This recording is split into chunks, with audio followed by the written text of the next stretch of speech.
دیکھیے، جہاں تک آپ کی گفتگو ہے، میں یہی عرض کرنا چاہوں گا، آپ کی جو گفتگو کے تسلسل کے لحاظ سے آپ نے جو گفتگو کی ہے مستند گفتگو تھی، لیکن اصول علم اور معرفت کی یہ سخت تعجب ہے کہ آپ ہی نے فرمایا ہے کہ آپ فرماتے ہیں کہ خلفاء رضی اللہ عنہم دینی احکام نہیں جانتے تھے۔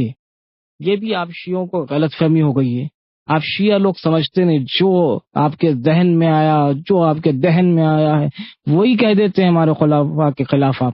اور علی کرم اللہ وجہ کی جو بات آتی ہے تو کہتے ہیں کہ علی کرم اللہ وجہ ان کو یاد دلاتے تھے، سمجھیے آپ یہ۔ تو اب اس سلسلے میں آپ کیا جواب دیں گے مجھے بتائیے، لیکن شرط ہے کہ ہماری ہی کتابوں سے آپ دلائل دیں۔ جی قبلہ، اب تک کی گفتگو میں یہ ثابت کر چکا ہوں کہ سوائے حضرت علی کے اور کوئی خلافت کا اہل نہیں تھا، نہ کوئی جاننے والا تھا، اور رسول اللہ وصیت بھی یہی کرنا چاہتے تھے۔ یہ ثابت ہو گیا تمام آپ کی کتابوں سے اور دلائل و براہین سے۔ اب آپ سنیں کہ اس میں جو آپ جیسا فرمانے کہ تعجب ہے کہ خلفاء کو حضرت علی یاد دلاتے تھے اور وہ ان سے مسئلے پوچھتے تھے، تو اس میں تعجب کی کوئی بات نہیں ہے، اس لیے کہ سارے احکام و قواعد کا جاننا بہت مشکل کام ہے، اور اس کے جو پیغمبر یا باب علم جو معمولی انسان کے لیے اتنا مکمل علم ممکن نہیں تھا۔ اس کے علاوہ تنہا میں اس عقیدے کا قائل نہیں ہوں، بلکہ آپ کے اکابر علماء نے اپنی معتبر کتابوں میں اس کو نقل کیا۔ مطلب واضح کرنے کے لیے ایسے اتفاقات میں سے ایک نمونہ پیش کیے دیتا ہوں تاکہ ناواقف لوگوں کو یہ غلط فہمی نہ ہو کہ ہم توہین کے مقصد سے ایسا کہتے ہیں۔ دیکھیں، امام احمد ابن حنبل اپنی مسند میں، اور امام الحرم احمد ابن عبداللہ شافعی ذخائر العقبہ میں، اور ابن ابی الحدید نے شرح نہج البلاغہ میں، اور شیخ سلیمان خندیزی نے ینابی المعدت میں اس روایت کو لکھا، یعنی عمر نے ایک ایسی عورت کو سنسار کرنا چاہا کہ جس کے یہاں 6 مہینے کا بچہ پیدا ہوا، تو علی علیہ السلام نے فرمایا، خدا قرآن میں فرماتا ہے کہ حمل و رضاعت سے دودھ بڑھائی تک 30 مہینوں کی مدت ہے، اور چونکہ دودھ چھڑانے تک رضاعت کا زمانہ 2 سال ہے، لہذا حمل کا زمانہ 6 ماہ رہ جاتا ہے۔ خلاصہ یہ ہے کہ 6 ماہ میں ولادت ممکن ہے، کیونکہ حمل کی کم سے کم مدت 6 مہینے ہی ہے۔ پس عمر نے اس عورت کو چھوڑ دیا اور کہا کہ علی نہ ہوتے تو عمر ہلاک ہو جاتا۔ اور اسی طرح امام احمد ابن حنبل نے اپنی مسند میں لکھا، یعنی جس وقت عمر کو کوئی مشکل مرحلہ پیش آتا اور بات سمجھ میں نہ آتی تو علی علیہ السلام سے تعلیم حاصل کر لیتے۔ اس قسم کے قصے ابو بکر، عمر اور عثمان کے دور خلافت میں کثرت سے پیش آئے۔ جب یہ لوگ مشکل میں پھنس جاتے تو علی علیہ السلام اصلی حکم بتاتے اور وہ اس کو تسلیم کر لیتے۔ اب آپ حضرات غور کیجئے کہ آخر اس مقام پر علی علیہ السلام کی بات کیوں نہیں مانی، بلکہ جسارت و آنت و شور و غل ہنگامہ آرائی کے ذریعے جناب فاطمہ زہرا کا بنیادی حق بھی چھین لیا۔ بات دراصل یہ ہے کہ ہاتھی کے دانت کھانے کے اور ہوتے ہیں، دکھانے کے اور ہوتے ہیں۔ تیسری دلیل، اس حدیث کے بطلان پر خود خلیفہ ابو بکر کا قول و فعل، کیونکہ اگر حدیث صحیح ہے تو کچھ رسول نے چھوڑا تھا سب ضبط کر لینا چاہیے تھا۔ وارثوں کو حضرت کی کسی چیز پر تصرف کا حق نہیں تھا، لیکن ابو بکر نے حجرہ فاطمہ ان کو دیا۔ ازواج رسول عائشہ اور حفصہ وغیرہ کے حجرے میں بھی میراث کے طور پر ان سب کو عطا کیا۔ ایک بام و ہوا کی مثل اس موقع کے لیے، علاوہ ان چیزوں کے، اگر یہ حدیث صحیح تھی اور اس پر ان کا ایمان تھا تو یہ قول رسول ہے، تو فدق کو ضبط کرنے کے بعد جو صدقہ مسلمین تھا، ابو بکر نے یہ تحریر کیوں دی کہ میں نے فاطمہ کو فدق واپس کیا، جس کے بعد عمر مانے ہوئے اور سند لے کر چاک کر ڈالی۔ جی دیکھیے قبلہ صاحب، آپ کا یہ بیان انوکھا ہے۔ میں نے تو سنا ہی نہیں کہ خلیفے نے فدق واپس کیا ہو۔ آخر اس مضمون کی سند کہاں سے ہے؟ بیان کے لیے سند کے متعلق آپ یہ سند کہاں سے؟ حافظ صاحب غالباً آپ میرے اس اصول سے واقف ہوں گے کہ بغیر سند کے میں کوئی بات عرض ہی نہیں کرتا۔ میرا اندازہ ہے کہ آپ کے پاس مطالعہ کتب کا وقت بہت کم ہے۔ اب ابن ابی الحدید شرح نہج البلاغہ میں اور علی ابن برہان الدین شافعی تاریخ سیرت حلبیہ، یہ آپ کی مستند تاریخ ہے سیرت حلبیہ، یہ علی بن برہان الدین شافعی کی کتاب ہے۔ اس کے صفحے 391 میں لکھتے ہیں کہ ابو بکر فاطمہ کی گفتگو سے متاثر ہو کے رونے لگے۔ دراصل یہ واقعہ چند روز کے بعد ابو بکر کے مکان پر پیش آیا، یعنی حال فاطمہ پر گریہ کیا اور لکھ دیا کہ میں نے فدق کو فاطمہ کو واپس کیا، لیکن عمر نے وہ پروانہ لے کر پھاڑ دیا۔ تعجب یہ ہے کہ انہوں نے عمر نے اس تحریر چاک کر ڈالی اور فدق واپس کرنے پر اعتراض کیا تو خود اپنے زمانہ خلافت میں اس کو واپس دیا۔ اسی طرح بعد کے اموی اور عباسی خلفاء بھی فاطمہ کے وارثوں کو فدق لوٹانا چاہتے تھے۔ بتائیے۔ آپ کی اس تقریر تو بہت ہی تعجب خیز ہے، کیونکہ ممکن ہے کہ خلیفہ عمر جو بقول آپ کے فاطمہ الزہرا کو فدق واپس دینے میں سختی سے مانے ہوئے تھے، کیونکہ یہ صدقہ مسلمین تھا، یہاں تک کہ جن کا ماننا تھا کہ یہ مسلمانوں کے صدقہ تھا، یہاں تک کہ تحریر کو بھی ہاڑ کے پھینک دیا تھا۔ خود ہی فاطمہ الزہرا کے وارثوں کو اسے واپس کر دیں۔ تعجب ہونا بھی چاہیے۔ ممکن ہے کہ آپ نے نہ دیکھا ہو، لہذا اب میں آپ کی اجازت سے ذکر اسناد کے ساتھ آپ کے اکابر علماء سے ان خلفاء کے حوالے نقل کرتا ہوں جنہوں نے واپس دیا اور واپس لیا، اگر آپ تعجب نہ کریں اور سمجھ لیں کہ حق ہمارے ساتھ ہے۔ مدینہ منورہ کے مشہور محدث مورخ علامہ سمہودی، یہ 911 ہجری کے ہیں تاریخ مدینہ میں، اور یاخود ابن عبداللہ رومی معجم البلدان میں نقل کرتے ہیں کہ ابو بکر نے اپنے زمانہ خلافت میں فدق پر تصرف کیا، عمر نے اپنے دور خلافت میں علی علیہ السلام اور عباس کے حق میں وہ گزار کر دیا، اور اگر ابو بکر نے رسول اللہ کے حکم سے مسلمانوں کا حق سمجھ کے فدق پر قبضہ کیا تو عمر نے کس دلیل سے سارے مسلمانوں کی جائیداد کسی ایک فرد کے سپرد کر دی؟ شاید اس نیت سے کہ ایک مسلمان فرد کے حق میں مطلب یہ کہ داغزار کیا ہو کہ مسلمانوں ہی کے تصرف میں رہے۔ شیخ صاحب، آپ کی توضیح پر مدعی سست گواہ چست کی مثل صادق آتی ہے، کیونکہ جو خلیفہ کا مقصد یہ نہیں تھا، اگر مسلمانوں کے خرچ کے لیے واپس کیا ہوتا تو تاریخ میں اس کا ذکر ہونا چاہیے تھا۔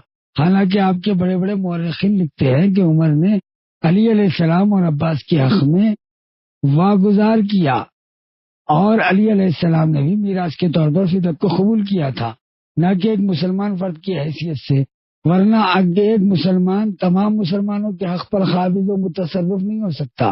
شاید عمر ابن عبدالعزیز مراد ہوں۔ شیخ صاحب، علی علیہ السلام اور عمر ابن عبدالعزیز کے زمانے میں نہیں تھے۔ عمر ابن عبدالعزیز کا حکم اس کے علاوہ ہے، چنانچہ علامہ سمودی نے تاریخ مدینہ میں اور ابن ابی الحدید نے شرح نہج البلاغہ میں اور ابو بکر جوہری سے نقل کرتے ہیں کہ عمر ابن عبدالعزیز کو خلافت حاصل ہوئی تو مدینے میں اپنے عامل کو لکھا کہ فدق اور اولاد فاطمہ واپس کر دو، لہذا اس نے حسن ابن مجتبی اور بعض کا قول ہے کہ علی ابن الحسین علیہ السلام کو بلا کر ان کے سپرد کر دیا۔ یہ مستقل روایاتوں میں ہے۔ تب یہاں حاصل گفتگو یہی ہے کہ پہلے فدق انہوں نے چھینا کیوں؟ کیا قول رسول ان کے پاس تھا؟ اور جب چھینا تو ان کے بعد والے خلیفاؤں نے اسے واپس کیوں دیا؟ اب حافظ صاحب، آپ یہ بتائیے کہ فاطمہ زہرا کو رنجیدہ کرنے کے لیے ان کا کیا مقصد تھا؟ بتائیے۔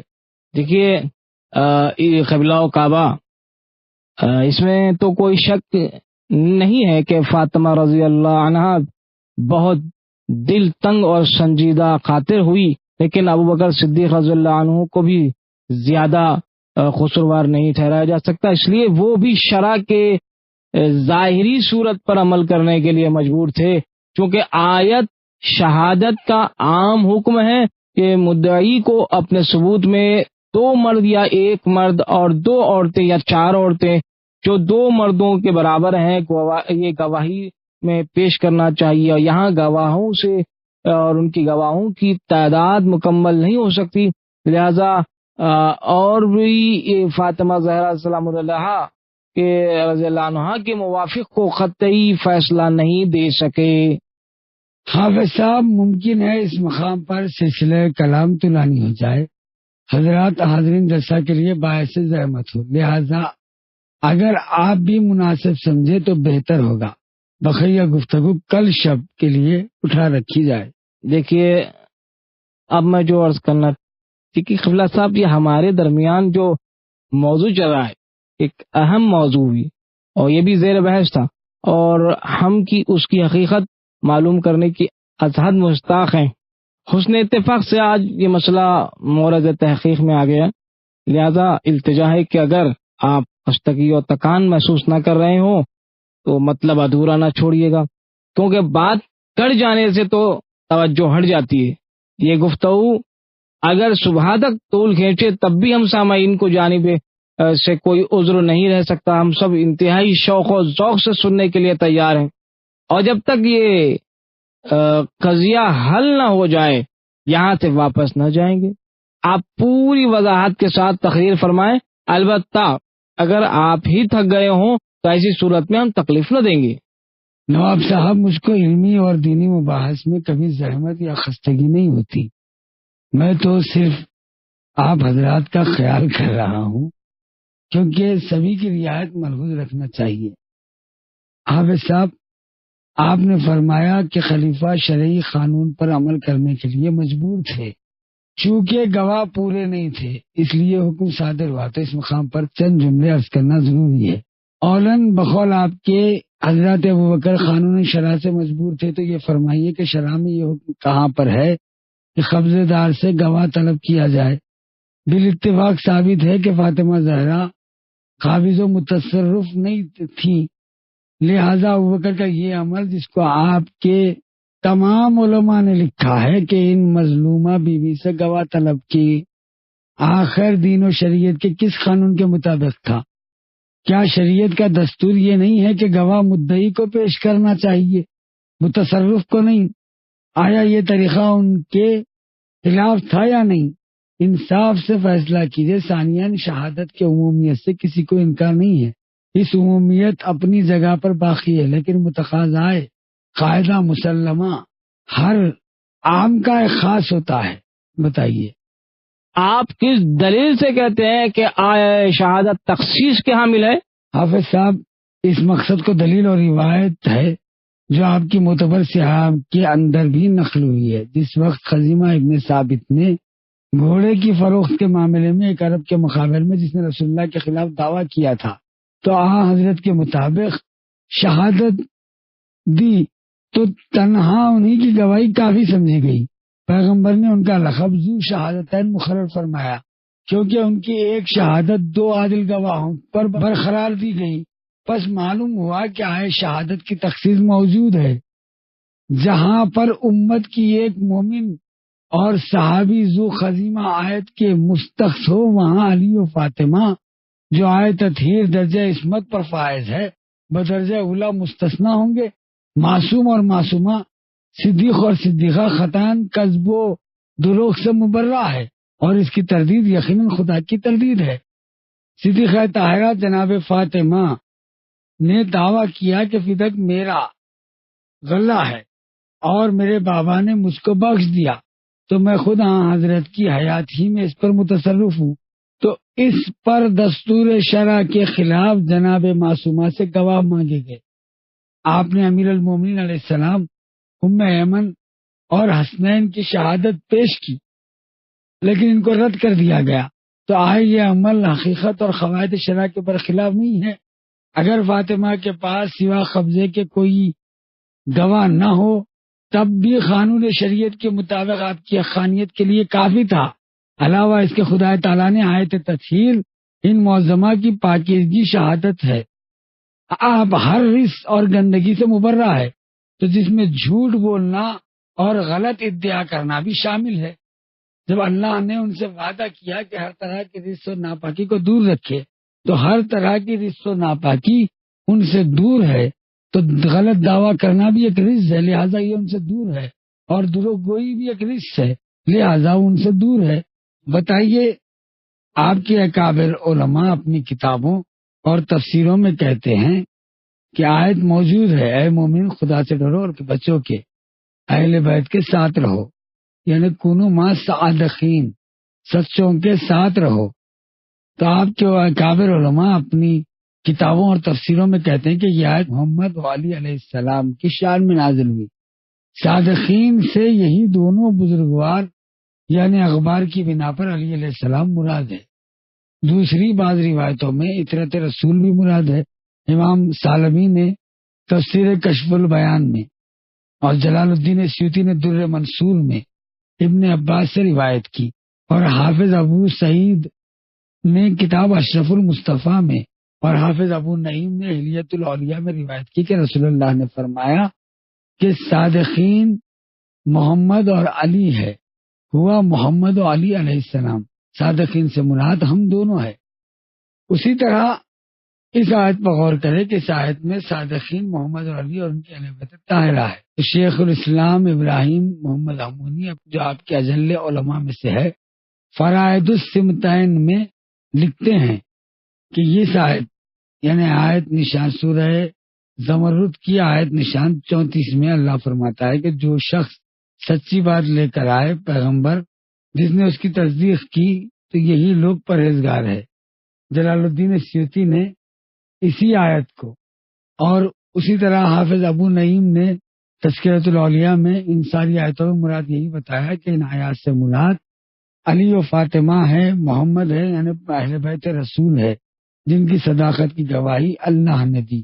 اسی طرح آپ کے بڑے بڑے علماء جیسے فخر الدین رازی وغیرہ تفسیر کبیر میں، اور امام سالبی نے تفسیر البیان میں، اور جلال الدین سیوطی نے در منصور میں، اور امام احمد ابن حنبل نے اپنی مسند میں لکھا متفقہ طور پر، جیسا کہ ابن حجر نے سوائق مورخہ میں لکھا، سب نے متفقہ طور پہ یہ لکھا کہ بہت بڑے سچے ہیں وہ شخص، یعنی یہ آیت ہے کہ اسخیل مومن آل فرعون سے اور حبیب بکار صاحب یاسین اور حضرت علی ابن ابی طالب علیہ السلام، یعنی ان کی صداقت پر آپ حضرات کے تمام علماء گواہ ہے اور آیات قرآن گواہ ہے، اور آپ کے مفسرین نے صاف لکھ دیا کہ سچوں سے مراد صرف علی و فاطمہ ہیں، حسن و حسین ہیں، یعنی اہل بیت رسول ہے۔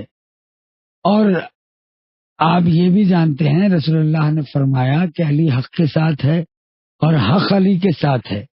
چنانچہ خطیب بغدادی نے اپنی تاریخ کے جلد دوم چہارم صفحہ 321 میں، اور حافظ ابن مردیان نے مناقب میں، اور اسی طرح ابن خطیبہ نے علی محمد و سیاست کے جلد اول صفحہ 68 میں، اور حاکم ابو نیشاپوری نے مستدرک کے جلد دوم صفحہ 124 میں، اور اسی طرح امام طبرانی نے، خطیب خوارزمی نے، اور فخر الدین رازی نے تفسیر کبیر کے جلد اول صفحہ 111 میں، اور ابن حجر مکی نے جامع الصغیر کے جلد دوم صفحہ 74، 75 اور 130 میں۔ اسی طرح آپ کے تمام علماء نے لکھا علی مع القرآن والقرآن مع علی، یعنی علی قرآن کے ساتھ ہے اور قرآن علی کے ساتھ ہے، دونوں ایک دوسرے سے جدا نہ ہوں گے یہاں تک کہ حوض کوثر کے کنارے میرے پاس پہنچ جائیں۔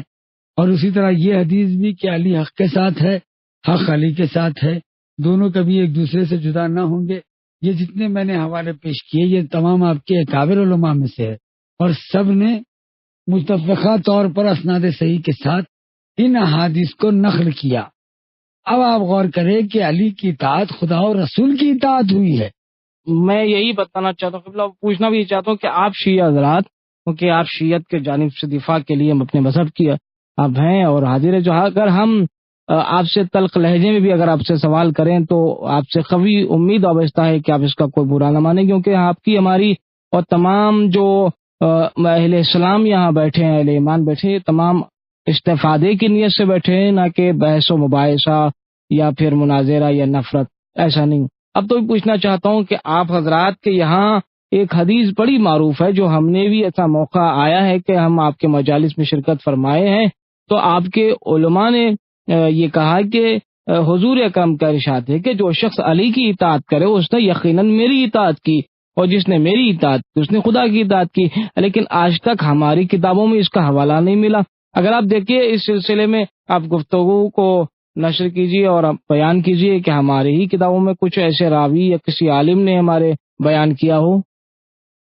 لیکن سب سے بڑے آپ کے عالم دین محمد عبد الکریم شہرستانی، ان کی کتاب ہے ملل و نحل، اس میں نقل کرتے ہیں کہ حق یہ ہے کہ علی بہرحال ہر حال میں حق پر ہیں، جس طرف یہ گردش کرتے ہیں حق بھی ان کے ساتھ گردش کرتا ہے۔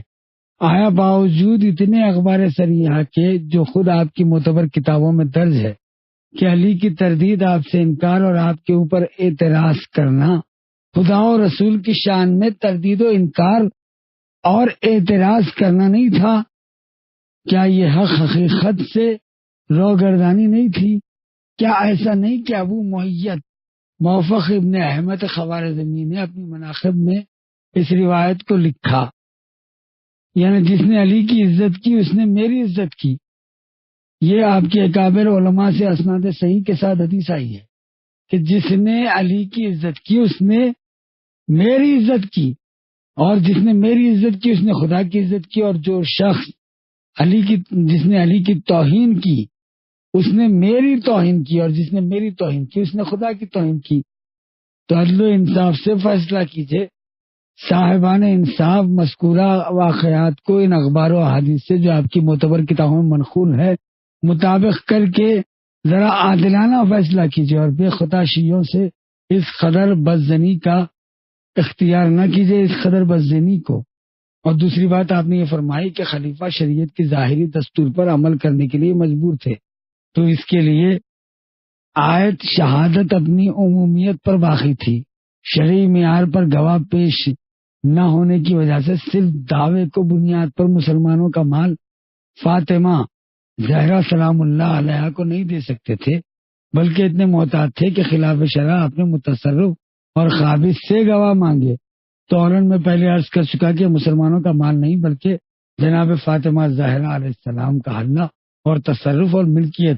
دوسرے، اگر خلیفہ واقعی قانون شرع کا نفاذ کرنے والے تھے تو ان کا فرض تھا کہ سرمو اس کے خلاف نہ کرتے، پس آخر دورنگی سے کس لیے کام لیتے تھے؟ دوسرے اشخاص کو تو بغیر کسی گواہ کے صرف زبانی دعوے پر مسلمانوں کا مال دے دیتے تھے، لیکن خاص طور سے امانت رسول جناب فاطمہ زہرا صلوات اللہ علیہا کے بارے میں اس قدر شدید اور سخت گیری کے ساتھ حکم دینا ضروری سمجھتے تھے۔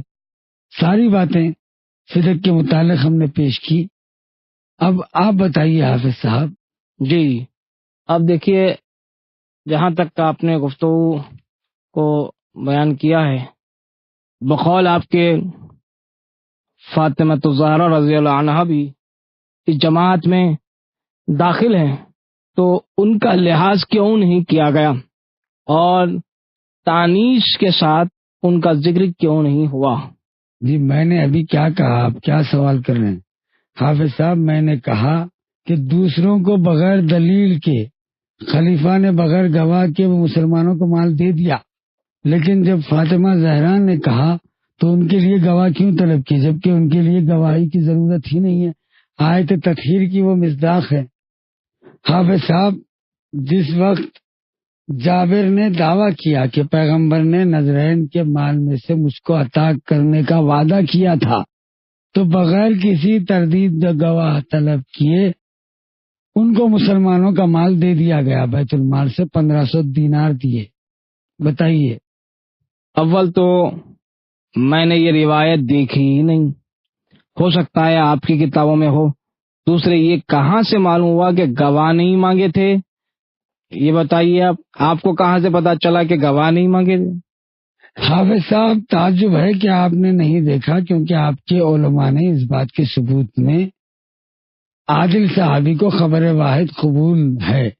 جو دلائل قائم کیے ہیں ان میں جابر ابن عبداللہ انصاری کی یہ روایت ہے۔ شیخ الاسلام ابو الفضل احمد ابن حجر عسقلانی نے فتح الباری فی شرح صحیح بخاری میں لکھا کہ یعنی یہ خبر عادل صحابی کی روایت قبول ہونے پر دلالت کرتی ہے، چاہے اس کی ذات کو نفع پہنچاتی ہو، اس لیے کہ ابو بکر نے جابر سے ان کے دعوے کی صحت پر گواہ نہیں مانگا۔ یہ بخاری کی شرح میں خود ابن حجر عسقلانی نے لکھا۔ اس میں آپ کو کوئی اشکال ہے کہ آیت تطہیر اہل بیت کی شان میں نازل ہوئی؟ اور اہل بیت میں کیا آپ یہ جانتے سمجھتے ہیں کہ ازواج بھی داخل ہیں؟ اگر ہیں تو بتائیے۔ ازواج رسول کی گفتگو ہو رہی تھی نا کہ اہل بیت میں داخل نہیں ہیں۔ ان روشن دلیلوں سے قطع نظر ازواج رسول تو اہل بیت میں داخل بھی نہیں۔ چنانچہ صحیح مسلم اور جامع الاصول میں روایت ہے کہ حسین ابن سمرہ نے زید ابن ارقم سے پوچھا کہ آیا رسول اللہ صلی اللہ علیہ وسلم کی بیویاں اہل بیت میں سے ہیں؟ زید نے کہا کہ خدا کی قسم نہیں، اس لیے کہ عورت ایک مدت تک اپنے شوہر کے گھر رہتی ہے، لیکن جب وہ طلاق دے دیتا ہے تو یہ اپنے باپ کے گھر جا کر اپنے میکے والوں سے ملحق ہو جاتی ہے، شوہر سے بالکل الگ ہو جاتی ہے۔ جی صرف ایک ہی نہیں، احادیث کا ایک انبار ہے جس سے یہ ثابت ہوتا ہے کہ ازواج رسول اہل بیت میں داخل نہیں ہیں۔ دیکھیے اہل بیت اتنے تو اہل بیت طہارت کی روایتوں پر مذہب شیعہ امامیہ کا جو اجماع ہے، اس سے ہٹ کے خود آپ کے طریقوں سے بکثرت روایتیں موجود ہے جو وارد ہوئے ہیں کہ چنانچہ امام ثعلبی نے تفسیر کشف البیان میں اور امام فخر الدین رازی نے تفسیر کبیر میں، اسی طرح جلال الدین سیوطی نے خصائص کبریٰ میں، اور امام عبد الرزاق نے اپنی تفسیر میں، اور حضرت عسقلانی نے اصابہ جلد تحرم صفحہ 207 میں، اور ابن عساکر نے، ان تمام اہل نے آپ کے اکابر علماء نے متفقہ طور پر لکھا کہ آیت تطہیر پنجتن پاک اور آل ابا کی شان میں نازل ہوئی، یہاں تک کہ ابن حجر مکی جیسے سخت اور متعصب عالم نے بھی طوائف مورخہ کے صفحہ 85 پہ 7 طریقوں سے ان کی صحت کا اعتراف کرتے ہوئے اس اہم حقیقت کو نقل کیا۔ محمد، علی، فاطمہ، حسن، حسین، صرف یہی 5 مقدس ہستیاں اس آیت شریفہ کی طہارت سے مخصوص کی گئی۔ صرف اہل بیت رسول آیت تطہیر سے متاثر، اہل بیت رسول آیت تطہیر کے مصداق ہے، ان کے علاوہ ازواج اس میں شامل نہیں ہو سکتے۔ سب نے اس کو متفقہ طور پر لکھا۔ اب آپ بتائیے حافظ صاحب۔ جی دیکھیے، یہ ہرگز باور نہیں کیا جا سکتا کہ خلیفہ رسول صلی اللہ علیہ وسلم اور مومن صحابی جن کو پیغمبر سے انتہائی قربت حاصل ہو جائے، وہ جان بوجھ کر فدق کو غصب کرنے پر آمدہ ہو جائے۔ دیکھیے قبلہ، انسان جو کام کرتا ہے قطعاً اس کا کوئی مقصد بھی ہوتا ہے۔ اس خلیفے کے تصرف میں مسلمانوں کا سارا بیت المال تھا، اس کے فدق کے ایک باغ یا گاؤں کی کیا ضرورت تھی جو اس کو قبض کرتا؟ کیا بات کر رہے ہیں آپ دیکھیے دلائل آپ دیں، اور سلسلے میں جو گفتگو چل رہی ہے، اور ہم یہ چاہتے ہیں کہ موضوع فدق پر بھی ہم آپ سے بحث کریں، اور شان آیت تطہیر سے بھی آپ کو بحث و مناظرہ کریں۔ دیکھیے جہاں تک کہ آپ آیت تطہیر کا مسئلہ ہے تو ہم چاہتے ہیں کہ آیت تطہیر کے متعلق بھی گفتگو ہو کہ کیسے پنجتن کے علاوہ ان کے ازواج نہیں آ سکتی، اور یہی ہے کہ دیکھیے بدہی چیز ہے کہ بی بی فاطمہ الزہرا شروع میں دیکھیے حافظ صاحب، آیت تطہیر کے تمام حوالے پیش کر دیے گئے اور ثابت کر دیا گیا کہ آیت تطہیر کے مصداق صرف اہل بیت رسول پنجتن پاک ہے۔ اب گفتگو اس موضوع پر آ گئی ہے کہ شہزادی جناب فاطمہ زہرا فدق کے مسئلے میں آپ کے شیخین سے ابو بکر و عمر سے ناراض تھی۔ بدی چیز یہی ہے کہ بی بی فاطمہ زہرا رضی اللہ عنہا شروع میں ضرور دل تنگ و غضبناک ہوئی، لیکن آخر کار جب دیکھا کہ خلیفہ نے حکم صحیح دیا ہے تو ناراضگی جاتی رہی اور ان لوگوں سے خوش ہو گئی۔ یہاں تک کہ انتہائی رضا و خوشنودی کے ساتھ دنیا سے گئی ہیں. یہی حقیقت ہے، اس کا کوئی انکار نہیں کر سکتا. بتائیے آپ. شیخ صاحب اگر یہی بات ہے تو آپ کے بڑے بڑے علماء اس کے برعکس کیوں لکھتے ہیں؟ مثلا موثق عالم بخاری و مسلم نے بھی اپنی صحیحین میں لکھا، یعنی صحیح 7 میں بھی یہ موجود ہے. آپ جو بات کہہ رہے ہیں وہ بالکل صریح طور سے غلط ہے کہ وہ کبھی خوش نہیں ہوئی. خود بخاری و مسلم نے لکھا کہ فاطمہ نے غیظ و غضب کے عالم میں ابو بکر کو ترک کر دیا. اور نہ جی صحیح بخاری جلد 5 باب غزوہ خیبر، اسی طرح صحیح مسلم قول النبی کے صفحے 87 میں ہے کہ فاطمہ نے غیظ و غضب کے عالم میں ابو بکر کو ترک کر دیا اور ناراضگی کی وجہ سے مرتے دم تک ان سے بات نہیں کی. مرتے دم تک ان سے بات نہیں کی، یہاں تک کہ جب وفات پائی تو ان کے شوہر علی نے رات کے وقت دفن کیا اور ابو بکر کو اس کی اجازت نہیں دی کہ جنازے میں شریک ہوں اور ان پر نماز پڑھیں. بخاری نے اپنی صحیح کے جزء 5 باب غزوہ خیبر صفحہ 9 میں یہ اس کو لکھا، اور اسی طرح جلد 7 باب قول النبی کے صفحہ 87 میں لکھا اس روایت کو. یعنی فاطمہ نے ابو بکر کو چھوڑ دیا، ان سے کلام نہیں کیا کہ یہاں تک کہ وفات پائی. محمد ابن یوسف کنجی شافعی نے کفایت الطالب میں باب 9 میں اسی روایت کو نقل کیا. ابو محمد عبداللہ ابن مسلم ابن خطبہ نے الامامت و سیاست کے صفحے 14 میں روایت کی ہے کہ فاطمہ سلام اللہ علیہ نے بستر بیماری پر ابو بکر و عمر سے فرمایا، یعنی میں خدا و فرشتوں کو گواہ کر کے کہتی ہوں کہ تم دونوں ابو بکر و عمر نے مجھ کو غضبناک کیا اور مجھ کو راضی نہیں کیا. اگر پیغمبر سے ملاقات کروں گی تو ضرور بضرور تم دونوں کی شکایت کروں گی. یعنی فاطمہ ابو بکر پر غضبناک ہوئی، ان کو ترک کر دیا، یہاں تک کہ اسی حالت میں وفات پائی. ان روایتوں کے مقابل میں آپ کی معتبر کتابوں میں اور بھی بہت سے اخبار و احادیث درج ہے. خیر ذرا آپ حضرات غیر جانبداری اور عدل و انصاف کی نظر ڈالیں اور مجھ سے ان روایت کے درمیان جمع کرنے کا طریقہ بیان فرمائیں. من جملہ ان کے وہ مشہور حدیث جس کو بالعموم آپ کے علماء جیسے امام احمد ابن حنبل نے اپنی مسند میں لکھا ہے، اور اسی طرح میر سید علی حمدانی نے معدۃ الخربہ میں، اور ابن حجر نے سواق مورخہ میں، اور امام ترمذی نے امام حاکم وغیرہ سے نقل کرتے ہوئے الفاظ عبارات کی مختصر کمی و پیشی کے ساتھ درج کیا ہے. یعنی فاطمہ میرے جسم کا ٹکڑا ہے، یہ میری آنکھوں کا نور ہے، یہ میرا میوہ دل ہے، میرے دونوں پہلوؤں کے درمیان میری روح ہے. جس نے فاطمہ کو اذیت دی اس نے مجھ کو اذیت دی، اور جس نے مجھ کو اذیت دی اس نے خدا کو اذیت دی، اور جس نے فاطمہ کو غضبناک کیا اس نے مجھ کو غضبناک کیا. جس چیز سے فاطمہ کو تکلیف پہنچی اس سے مجھ کو تکلیف پہنچی.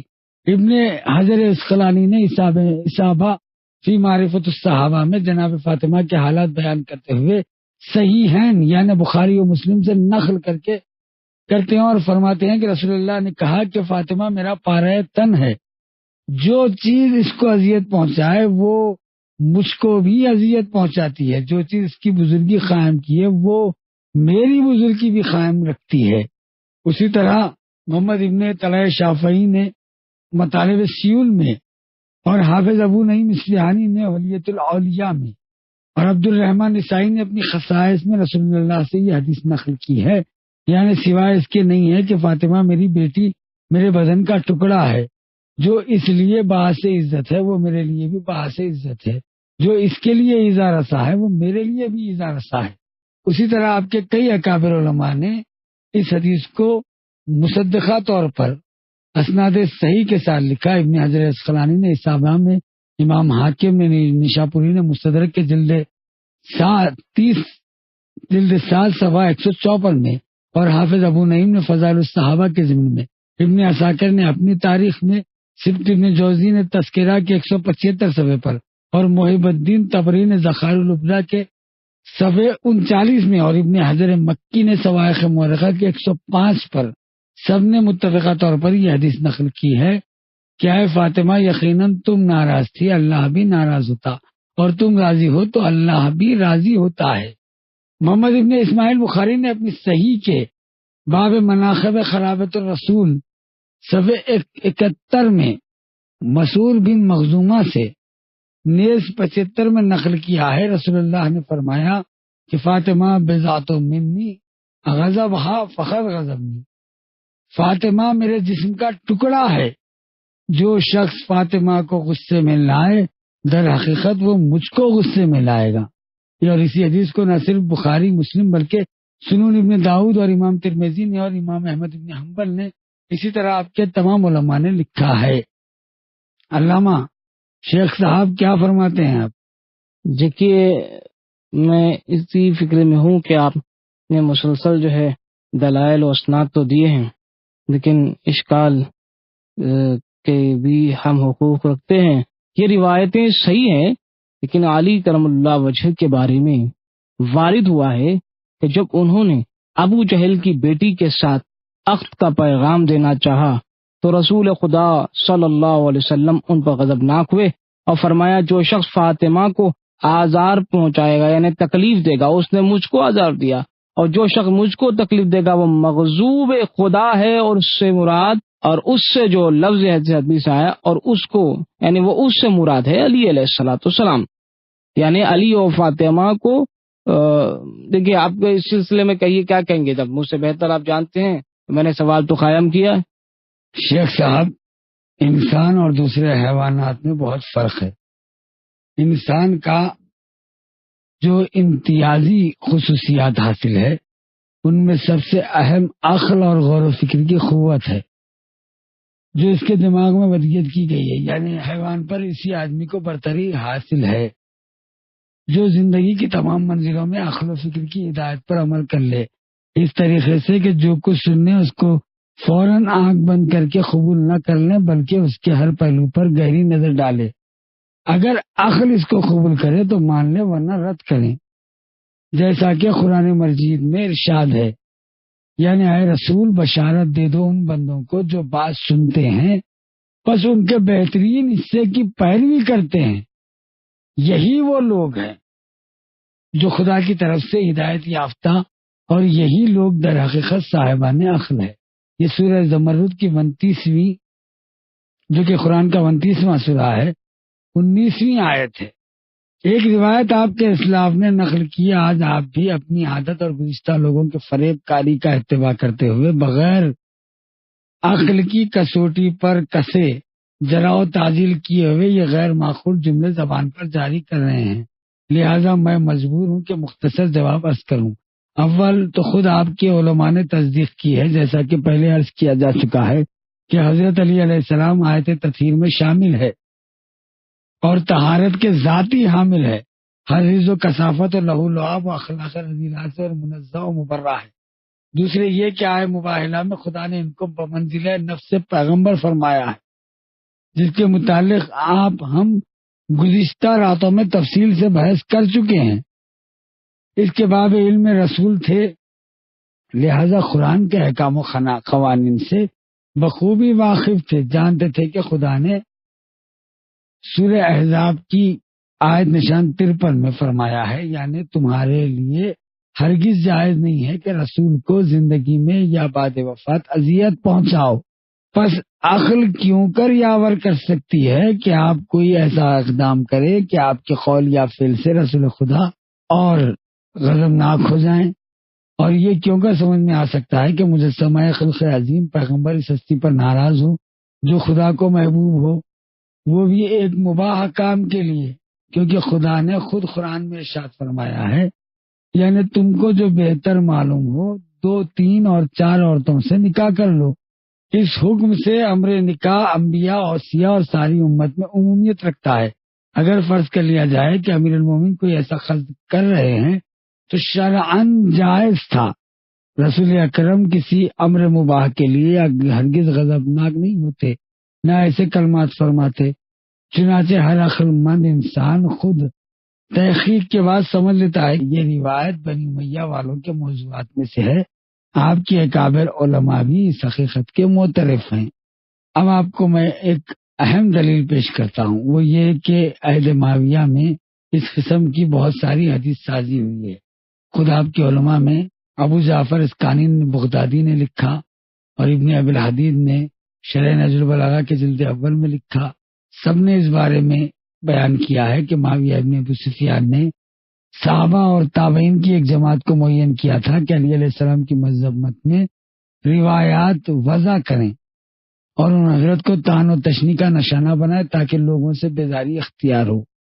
من جملہ ان کے ابو ہریرہ، ابو عمرو عاص، مغیرہ ابن شیبہ، تابعین میں سے عروہ ابن زبیر لکھتے ہیں کہ انہوں نے ان لوگوں کی بعض جعلی حدیثوں کا بھی تذکرہ کیا، یہاں تک کہ جب ابو ہریرہ کا نام آیا تو کہا کہ ابو ہریرہ وہ شخص ہے جس نے ایک حدیث اس مفہوم کی روایت کی ہے کہ علی علیہ السلام نے رسول خدا کی زندگی میں دختر ابو جہل کی خواستگاری کی، جس سے حضرات نے ان پر غیظ و غضب کا اظہار کیا اور بالائے منبر فرمایا کہ دوست خدا اور دشمن نے خدا میں یکجائی نہیں ہو سکتی۔ فاطمہ میرا پارہ تن ہے، جو شخص اس کو اذیت دے اس نے مجھ کو اذیت دی۔ جو شخص ابو جہل کی بیٹی کو لانا چاہتا ہے اس کو چاہیے کہ میری بیٹی سے علیحدہ ہو جائے۔ اس کے لیے ابو جعفر کہتے ہیں کہ الحدیث مشہور من روایت الکرابی، یعنی یہ حدیث روایت کرابیس کے نام سے مشہور ہے، اس لیے کہ ہر بے بنیاد روایت کو کرابیسی کہتے ہیں۔ اور ابن ابی الحدیث کہتے ہیں یہ حدیث صحیح ہیں بخاری و مسلم میں مسعور بن محرمہ زہری سے مروی ہے، اور یہ سید مرتضی عالم الہدیٰ جو اکابر محققین علماء میں شیعہ میں سے تھے، کتاب تنزیہ الانبیاء و ائمہ میں کہتے ہیں کہ یہ روایت حسین کرابیسی سے منقول ہے جو اہل بیت علیہ الطاہرین کی مخالفت میں مشہور ہوئی۔ اس خاندان جلیل کے سخت دشمنوں اور نواسب میں سے تھا، اور اس کی روایت قابل قبول نہیں ہے چونکہ خود آپ کی معتبر کتابوں میں مروی ہے کہ اخبار کثیرہ کی بنا پر علی کا دشمن منافق ہے اور منافق بحکم قرآن مجید جہنمی ہے، لہذا اس کی روایت مردود ہے۔ اس کے علاوہ فاطمہ زہرا کو اذیت دینے والوں کی مذمت میں روایتیں صرف کرابیسی کے بیان میں یا دختر ابو جہل کے گڑھے ہوئے واقعے میں ابو ہریرہ کی نقل سے مخصوص نہیں ہے، بلکہ اس موضوع میں بکثرت روایات وارد ہوئی۔ من جملہ کے خواجہ پارسا بخاری فصل الخطاب میں اور احمد ابن حنبل نے اپنی مسند، اور اسی طرح سید علی احمدانی شافعی نے مدت القربہ میں، ان تمام نے سلمان محمدی سے ایک حدیث نقل کی ہے کہ رسول اللہ نے فرمایا، یعنی فاطمہ کی محبت 100 مقامات پر نفع پہنچاتی ہے، جن میں سے سب سے آسان موت، قبر، میزان، صراط، حساب ہے۔ بس جس سے میری بیٹی فاطمہ خوش ہے اس سے میں بھی راضی ہوں، جس سے میں راضی ہوں اس سے خدا راضی ہے، اور جس پر میری بیٹی فاطمہ ناراض ہو اس پر میں ناراض ہوں، اور جس پر میں غضبناک ہوں اس پر خدا غضبناک ہے۔ وائے ہو اس پر جو فاطمہ اور ان کے شوہر علی پر ظلم کرے، وائے ہو اس پر جو علی فاطمہ کی اولاد اور ان دونوں کے شیعوں پر ظلم کریں۔ تو جس قدر روایتیں پیش کی گئی ثبوت اور نمونے کے لیے اتنی ہی کافی ہے۔ اب آپ حضرات یہ فرمائیں کہ یہ اخبار صحیحہ فریقین کی کتب معتبرہ میں کثرت سے منقول ہے، روایت کے ساتھ جو پہلے عرض کر چکا آپ کے اکابر علماء جیسے بخاری و مسلم وغیرہ نے روایت کی ہے، تو فاطمہ ابو بکر و عمر پر غضبناک اور ناراض ہیں، یہاں تک کہ دنیا سے اٹھ گئیں کیونکہ جمع کی جا سکتی ہے۔ بتائیے حافظ صاحب۔ جی میں آپ کے مسلسل بکوش قلب آپ کے سماعت فرما رہا تھا مدلل گفتگو۔ یہ روایتیں صحیح ہے اور ہماری معتبر کتابوں میں بکثرت اور بہت تفصیل سے منقول ہے۔ پہلی بات تو یہ کہ دختر ابو جہل کے لیے علی کرم اللہ وجہ کی خواستگاری کے سلسلے میں یہ حدیث مطلب کرابیسی خود میرے دل میں کھٹکھٹکتی ہے، اور مجھ کو اس پر یقین نہیں آتا کہ میں بہت ممنون ہوں کہ آج آپ نے اس بھتی کو حل کر دیا ہے۔ دوسرے یہ کہ ان حدیث میں غضب سے غضب دینی مراد ہے، نہ کہ معمولی دنیاوی غصہ، اور ابو بکر عمر رضی اللہ عنہ فاطمہ رضی اللہ عنہما کا یہ غصہ جو ہماری تمام صحیح کتابوں میں منقول ہے غضب دینی نہیں تھا، یعنی فاطمہ الزہرا رضی اللہ عنہا نے شیخین رضی اللہ عنہا پر دینی فرائض کے خلاف کوئی عمل کرنے کی وجہ سے غصہ نہیں کیا۔ البتہ جو شخص فاطمۃ الزہرا رضی اللہ عنہما کو دینی غصہ دلائے اور قطعاً اس پر خدا و رسول کا غضب نازل ہوگا۔ دراصل فاطمہ رضی اللہ عنہما کا یہ غصہ ان کی حالت میں اس قسم کا تغیر تھا جو ہر حساس انسان میں اس وقت پیدا ہوتا ہے جب وہ اپنی مراد اور مقصد حاصل نہ کر سکا۔ چونکہ فاطمۃ الزہرا رضی اللہ عنہما نے فدق کی درخواست کی تھی کہ فدق ہمارا واپس کر دیں، اور خلیفے نے فدق کو واپس کرنے سے موافقت نہیں کی، لہذا فطری طور پر متاثر ہوئی، اس وقت غضبناک ہوئی، لیکن بعد کو یہ معمولی غصہ بھی ان کے دل سے نکل گیا اور خلیفے کے حکم پر راضی ہو گئی، اور ان جلیل القدر بی بی کو رضامندی کا ثبوت ان کی خاموشی تھی۔ یہاں تک کہ جب علی کرم اللہ وجہہ کو خلافت ملی تو باوجود اپنے اس اثر و اقتدار کے فدق کو ضبط نہیں کیا۔ چنانچہ یہ بھی ایک دلیل قاطع ہے کہ آپ سابق خلفاء کے فیصلے پر راضی تھے۔ آپ نے ایسے مطالب بیان فرمائے حافظ صاحب کہ ان میں سے ایک کا مفصل جواب ہے، چونکہ کافی رات گزر چکی ہے، لہذا اگر حضرات سامعین میں کوئی کسل نظر نہیں آئے تو پھر بھی بہتر ہوگا کہ آپ کی رائے ہو تو جوابات کل پر رکھوں۔ اس پر تمام مہیلا جلسہ بول اٹھے، کہنے لگے کہ ہم ہرگز رضامند نہیں ہیں، چونکہ ہم ایک فیصلہ کن مرحلے پہنچ گئے ہیں، لہذا جب تک اس مسئلے کا نتیجہ معلوم ہو ہم یہاں سے نہیں جائیں گے۔ نتیجہ معلوم ہونے کے بعد محفل ختم ہوگی۔ تب شیرازی صاحب نے کہا کہ مجھ کو منظور ہے، لیکن وقت کے لحاظ سے مفصل جواب تر کر کے مختصر طور پر عرض کرتا ہوں۔ اول یہ کہ آپ نے فرمایا کہ فاطمہ زہرا کا غصہ دینی نہیں بلکہ نفسانی تھا، تو یہ غلط فہمی ہے۔ آپ نے بغیر تحقیق غور و فکر کے فرما دیا، اس لیے کہ اصول اخلاق و آیات قرآنی و حدیث رسول کے مطابق ایک مومن کامل بھی ایسا غصہ نہیں کرتا، نہ کہ حضرت جناب فاطمہ۔ ان کی بزرگی آیت تطہیر، آیت مباہلہ اور سورہ حلقہ سے واضح ہے، ہماری اور آپ کی معتبر کتابوں میں کثرت سے وارد ہے اور ایمان کے درجے پر فائز تھی، جیسا کہ خود رسول اللہ نے فرمایا کہ یقیناً خدا نے میری بیٹی فاطمہ کے قلب و جوارے کو سرتا قدم ایمان سے بھر دیا۔ تو وہ مومنہ جن کے ایمان کی علامت حق کو تسلیم کرنا، ہرگز ایسا عمل نہیں کرتے۔ جب کوئی حاکم سچا فیصلہ کرے یعنی خدا کا حکم جاری کرے تو اس پر غصہ دکھائیں، اور وہ بھی ایسا غصہ جو کینے اور عداوت کے ساتھ ہو، پھر اسی غیظ و غضب پر مرتے دم تک قائم رہے، یہاں تک کہ وصیت کر جائیں کہ ان ناحق حکم دینے والوں میں سے کسی کو میرے جنازے پر نماز نہ پڑھنے دینا۔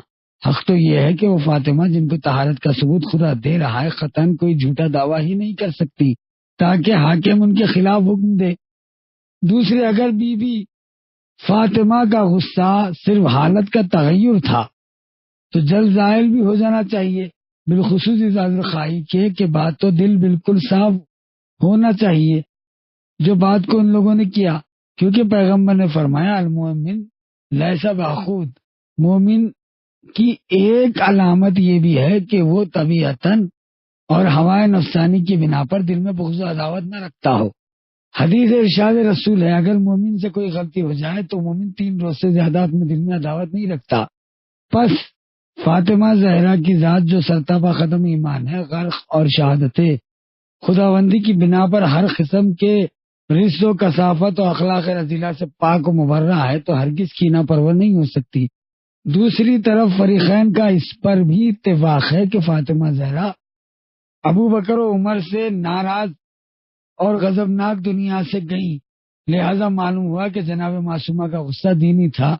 جب خدا اپنے پدر بزرگوار کے حکم کے خلاف فیصلہ صادر ہوتے تو غضب دینی کے ساتھ غضبناک ہوئی، یہی وہ غصہ ہے جو غضب خدا و رسول کا ذریعہ ہے۔ تیسرے آپ نے فرمایا کہ فاطمہ کی خاموشی ان معصومہ مظلومہ کی رضامندی کی دلیل تھی، تو اس میں بھی آپ کو دھوکا ہوا ہے۔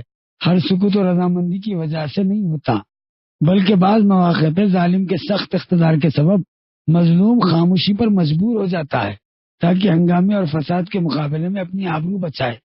جناب فاطمہ زہرا صرف یہی نہیں کہ راضی تھی بلکہ دنیا سے غضبناک بھی گئی، جیسا کہ میں خود آپ کے اکابر علماء کے اخبار پیش کر چکا ہوں۔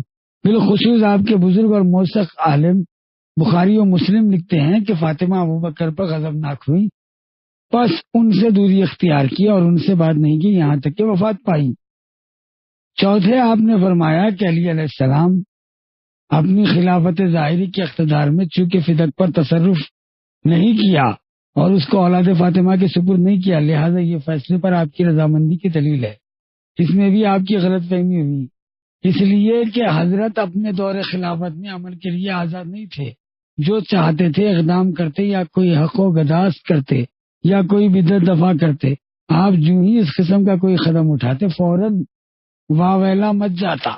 اگر آپ اولاد فاطمہ کو فدق واپس کر دیتے تو یقیناً مخالفین اور خاص طور سے معاویہ اور ان کے چند چیلوں کو موقع ہاتھ آ جاتا۔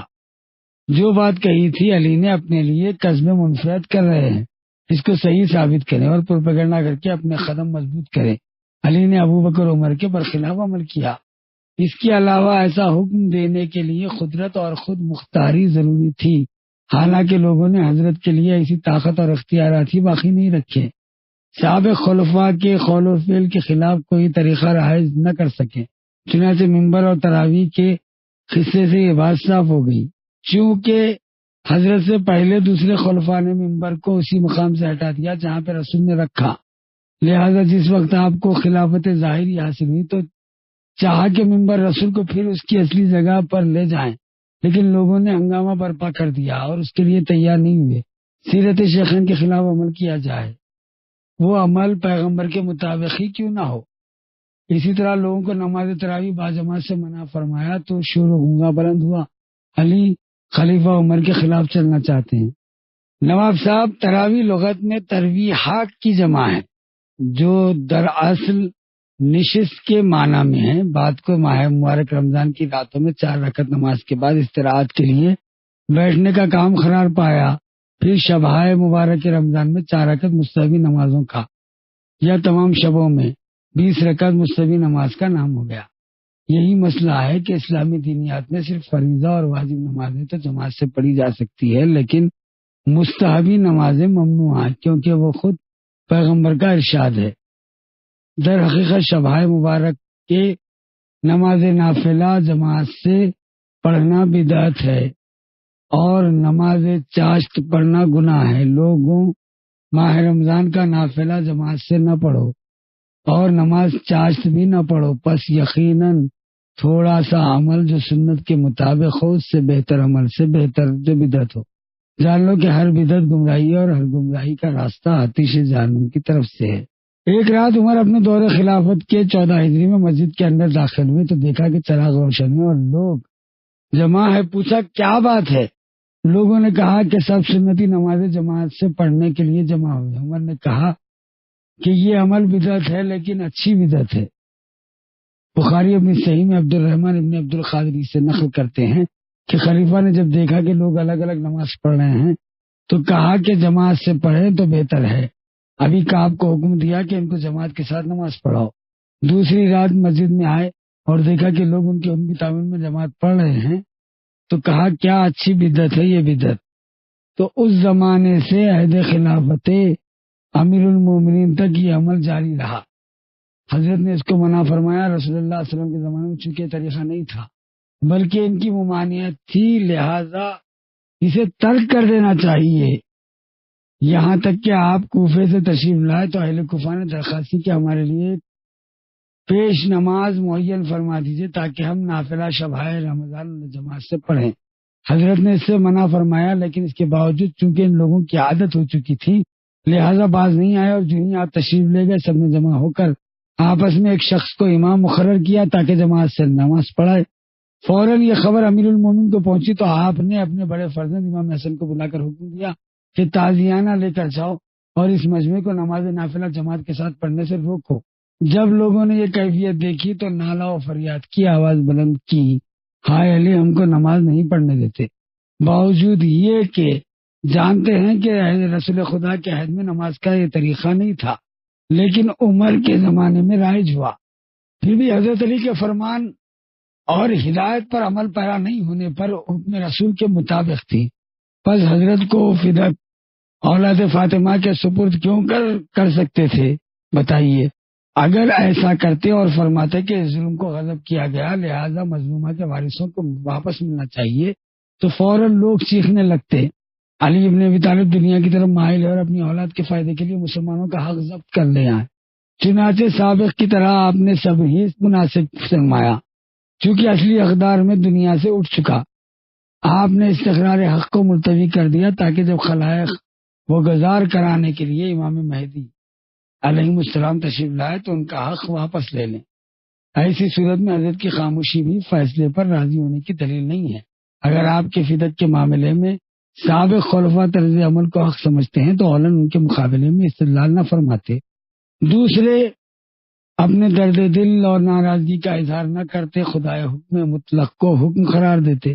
چنانچہ نہج البلاغہ میں حضرت نے اپنے عامل بصرہ عثمان ابن حنیف انصاری کے نام خط اپنا دلی صدمہ ظاہر کرتے ہوئے خط میں فرمایا، یعنی دنیا کو جن چیزوں پر آسمان نے سایہ ڈالا ان میں سے ہمارے قبضے میں صرف فدق تھا، لیکن ایک گروہ نے اس کے لیے بخل دکھایا اور ہم سے چھین لیا، دوسری جماعت نے بھی اس سے ہاتھ کھینچ لیا۔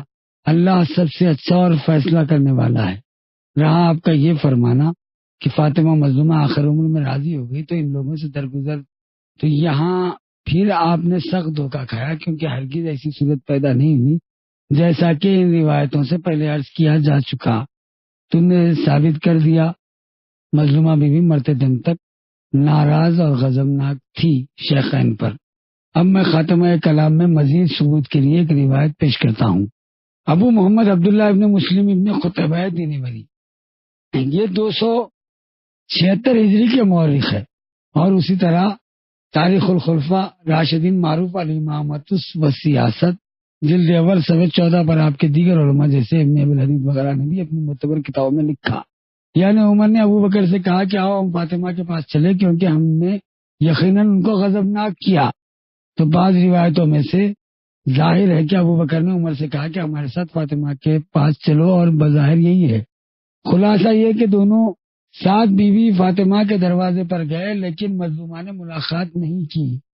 جب انہوں نے علی علیہ السلام کو واسطہ قرار دیا تو آپ نے سکوت اختیار کیا۔ حضرت نے اسی پر اتفاق کر کے ان لوگوں کو اندر آنے کی اجازت دے دی۔ انہوں نے پہنچ کر سلام کیا تو ان مظلومہ نے دیوار کی طرف منہ پھیر لیا۔ ابو بکر نے کہا کہ اے رسول خدا کی پارہ جگر، خدا کی قسم میں رسول کے رشتے کو اپنے رشتے سے زیادہ محبوب اور تم کو اپنی بیٹی عائشہ سے زیادہ عزیز رکھتا ہوں۔ میں رسول اللہ کے بعد ہی مر گیا ہوتا۔ میں تمہاری منزلت اور فضل و شرف کو سب سے زیادہ جانتا ہوں۔ اگر میں نے تم کو حق وراثت سے محروم کیا ہے تو یہاں حضرت ہی کی طرف سے کیا، کیونکہ میں نے خود سنا کہ پیغمبر نے فرمایا۔ حضرت فاطمہ نے امیر المومنین سے کہا کہ میں رسول کی ایک حدیث ان لوگوں کو یاد دلاتی ہوں، تم دونوں کو خدا کی قسم ہو کہ تم نے حضرت کو یہ فرماتے ہوئے سنا ہے کہ فاطمہ کی خوشنودی میری خوشنودی ہے، فاطمہ کا غصہ میرا غصہ ہے۔ جو شخص میری بیٹی فاطمہ کو دوست رکھے اس نے یقیناً مجھ کو دوست رکھا، اور جو شخص فاطمہ کو خوش رکھے اس نے مجھ کو خوش رکھا، جو شخص فاطمہ کو غضبناک کیا اس نے مجھے غضبناک کیا۔ دونوں نے کہا ہاں ہم نے رسول اللہ سے یہ کلمات سنے۔ اس وقت جناب فاطمہ نے کہا کہ پس میں اللہ اور اس کے فرشتوں کو گواہ کر کے کہتی ہوں کہ تم دونوں نے مجھے غضبناک کیا اور مجھ کو راضی نہیں رکھا، اور اگر میں پیغمبر سے ملاقات کروں گی تو بالضرور تم دونوں کی شکایت کروں گی۔ ابو بکر نے ان کے الفاظ و بیانات سے دل تنگ ہو کر رونے لگے اور کہا میں تمہارے اور حضرت کے غیظ و غضب سے خدا کی پناہ چاہتا ہوں۔ اس وقت فاطمہ زہرا نے نالہ فریاد کے ساتھ فرمایا، یعنی خدا کی قسم میں اپنی ہر نماز میں تم پر ضرور بضرور بددعا اور لعنت کروں گی۔ ابو بکر یہ سن کے روتے ہوئے باہر چلے گئے۔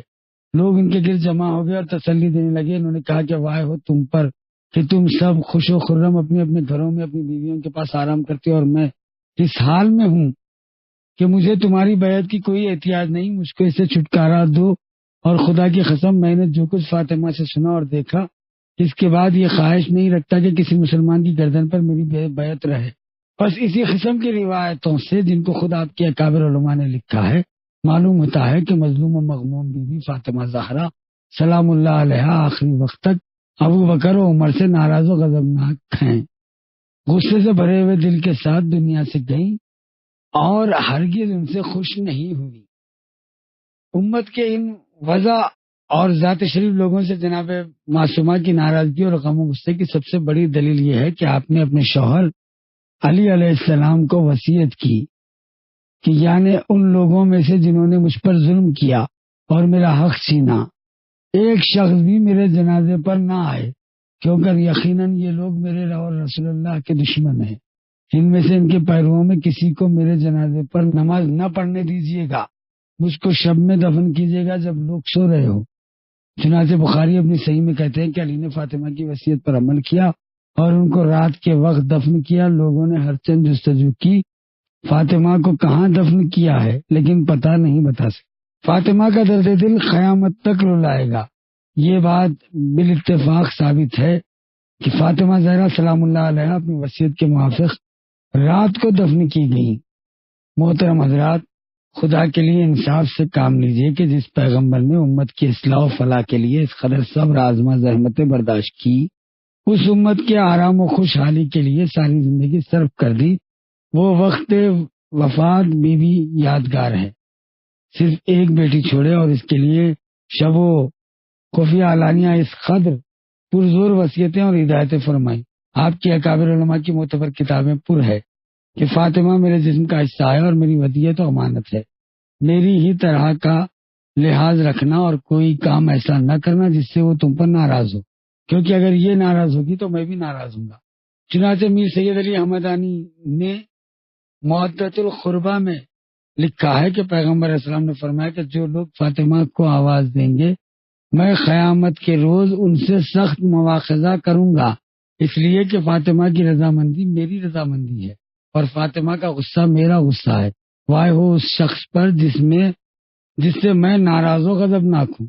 اس کے بعد بھی یہ امت حضرت کی سفارش اور وصیت و ہدایت کی کوئی پرواہ نہ کرے، بلکہ آپ کا حق چھین لے اور اس قدر اذیت پہنچائے، غم و غصہ دلائے کہ عین عالم شباب میں اپنی ناکامی پر بیوی نے فریاد کیا کہ مجھ پر اتنی مصیبتیں ڈالی گئی کہ اگر یہ روز روشن پر پڑتی تو وہ شب کی تاریکی میں بدل جاتی۔ چنانچہ غم و غصہ اور مصائب اندوہ کے فشار سے مجبور ہو کر وہ مظلوم و ناکام بیوی رسول خدا کی عزیز و محبوب بیٹی بارگاہ یزدی میں برابر موت کے لیے دعا کرتی تھی، یعنی خداوندہ مجھ کو جلد از موت دے دے۔ آخر اس کی وصیت بھی کر جائیں کہ میری میت کے رات کے وقت سپرد خاک کیجیے گا اور میرے مخالفین میں سے کسی کو نہ میرے جنازے میں شرکت کرنے دیجیے گا، نہ مجھ پر نماز پڑھنے دیجیے گا۔